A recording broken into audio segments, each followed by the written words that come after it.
On Inside Track this week, Don Einsidler, president of Einsidler Management, explains why it's so important to understand your building's refinancing goals. Know your financial needs for your building. Try to stay on top of your capital needs because it also affects the values of your buildings. And if used properly, the refinance can be the greatest tool for the long-term financial health that a co-op could achieve. Most boards would look to refinance their mortgage at the same interest payment they have now for an annual basis. So their criteria usually is we don't want to increase or have an impact on our current maintenance charges, or we can reduce maintenance charges depending on how much we want to borrow. One of the factors in deciding that is also how much they have as left on their current mortgage, whether they had an interest-only mortgage that they're going to be refinancing or they've been amortizing the mortgage. Most loans are 10 years and they're balloon mortgages. I've found that boards that have chosen to do long-term self-liquidating mortgages always ended up refinancing those mortgages early because they needed more funds to fund their capital improvements for the future. I think also weighing the prepayment penalty clauses. Most of the 10-year loans carry some prepayment penalty, whether it yield maintenance or a percentage of the outstanding loan.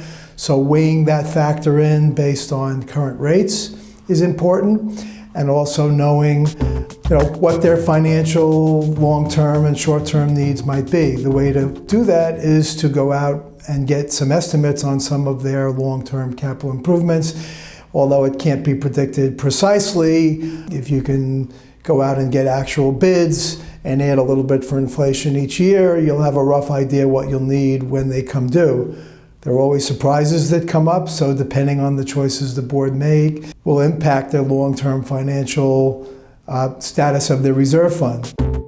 By taking a large sum initially, they know they have the money in reserve. They can get interest on that money until they need to use it and use it over the 10 years that they need. If they choose to budget the savings, they have to be very disciplined in doing that. If there's significant savings, you could put so much a year, depending on what the savings are, into the budget as a line item and then put that money away each month. Sometimes that could be sufficient, and sometimes boards don't have enough because they get hit with surprises earlier than they expect. So also being able to commit future boards, changing boards to that philosophy can be a challenge. The key is that boards want to try to avoid assessments, maintenance increases as a result of the refinances if at all possible. So the takeaway is that there's no exact answer, no right or wrong answer, but I think planning is key, and we help boards do that in our management to help them learn whether to take the money, save the money, also the setup of a mortgage reduction fund based on the differential in rates that may happen between now and 10 years from now. Nobody knows exactly what they might be because no one has a crystal ball.